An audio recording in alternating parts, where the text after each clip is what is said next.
Yeah, this little comment is just 'cause I see a lot of people knocking on Rigondaro, which is a Cuban fighter who lost to the Russian yesterday.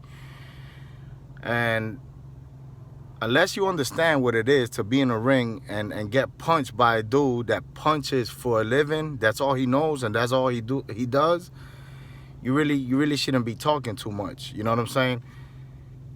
Rigondeaux was 2 weight classes smaller than him. He moved up 2 weight classes to fight him, which is a brave act in its own. And it's up to him. You know what I'm saying? He still got a lot more in him to fight. Does he want to damage his hand more? Possibly, jeopardize his career, because that's their hands. Their hands are they're worth millions of dollars. Their hands, so they gotta protect their hands. Your heart sometimes could get you in trouble in boxing. You know what I'm saying? And Loma's right now pound for pound top 3. You know, but Loma even said it. I don't take this victory to my head because dude is smaller than me.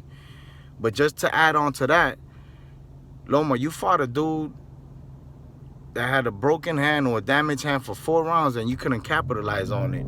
So don't like, you know what I'm saying, talk too much and be a little bit humble that you got a smaller dude that got up in there, jumped in that ring with you and fought for 4 rounds with a broken hand and you couldn't knock him out.